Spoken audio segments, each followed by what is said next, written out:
The red flag warning may be over at this point, but power problems are certainly sticking around for many of you. So let's take a look here. This is SDG&E's live power outage map. All those spots in red, the lighter pink, all of that, people experiencing or at risk of cuts to electricity today. The areas in orange would be at risk, but the ones in red don't have power. That covers a huge swath of East and North County. And we do have team coverage of today's weather conditions and how they're impacting you. CBS 8's Regina Yarita live in Ramona, sharing how the East County community is faring after several fire scares this week. And meteorologist Evan Rani is in studio with your forecast. First, we do want to check in with Abby Black, sharing new details about the SDG&E power shutoffs. Still so many, Abby. As the winds have subsided, SDG&E says that they have deployed 300 field crews conducting ground and aerial inspections to assess power line conditions. Now, this is part of the weather impact alert that SDG&E issued. They implemented the public safety power shutoffs, a preventative measure to mitigate wildfire risks. The latest power shutdown affected more than 46,000 residents in San Diego County's backcountry. The utility warns customers that power restoration is not a quick process, particularly in challenging terrain that requires comprehensive aerial and ground level evaluations. If damage is discovered during inspections, repairs must be completed before power can be safely restored. Meanwhile, community resource centers remain open to support impacted residents. In Valley Center, we spoke with families who've been without power since Monday, with some not expecting restoration until Thursday. Understand turning it off for high winds, that makes sense. But when there's no wind, I would think they could turn the power on so you could keep your refrigerators going and all that.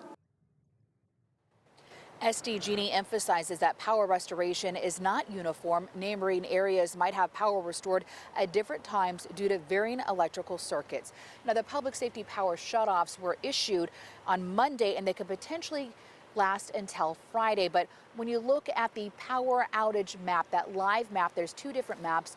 One says that those will last until Friday. The other says that power could be restored by today by 5 o'clock. So I'm working on clarification from SDG&E, and as I learn more information, I will keep you updated. We now send it to Regina, who's live in Ramona on the latest power public safety shut. Yeah, that's right. And we're still seeing investigators checking the area that burned earlier this morning. This is the second one here at the Ramona Grasslands Preserve. And CAL FIRE officials are calling this a criminal investigation, not only for this fire, but the one from yesterday. Good thing. Fire looks a little suspicious. Our investigator's coming out to take a look at it and see what he can find. Other than that, just two coincidences, two fires, two separate mornings right about the same time. So this is video of what it looked like overnight. The call came in right around 3 this morning. By 4:30 a.m., fire crews had put out the blaze. We were just here yesterday seeing crews put out another fire just half a mile from where we're at. Officials tell us that at this point, it's not a coincidence that another fire broke out here at the Ramona Grasslands Preserve. They also say it's suspicious that the fire ignited around the same time that yesterday's fire started burning. So fire officials are reminding people that even though that red flag warning has expired, they recommend that you continue to avoid any illegal activities that can easily ignite a fire. Meanwhile, residents here are still dealing with power shutoffs. We were actually driving through the main street in Ramona and still noticed traffic lights not working, and many of the gas stations and shops remain closed. Many people telling us they're frustrated that they continue to be left in the dark. So back out here, I do want to talk about the weather conditions. We're feeling some light weather, light winds rather, but nothing compared to yesterday's Santa Ana winds, and definitely some cooler temperatures. I'll send it back to you.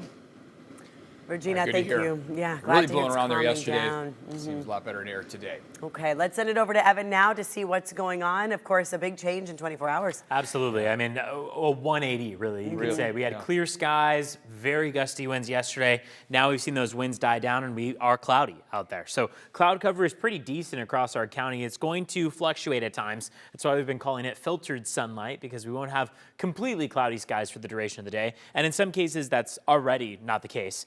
When we look outside as far as your temperatures go, though, because winds are still offshore, we're holding on to 70s for the afternoon. Let's take a look at the one remaining red flag warning that is up around Santa Barbara and LA County. That's it. Besides that, Southern California will be free after 6 p.m. of any watches, warnings, or advisories. Out the door right now, it's pretty cloudy. You see some glimmers of blue out there in the distance. We're looking at temperatures mostly in the 60s, already at 70 degrees in Chula Vista, 72 in La Mesa, 65 in Encinitas. So relatively mild and already in many cases above average, but it was intense out there yesterday. Take a look at what those final peak wind gusts look like from yesterday.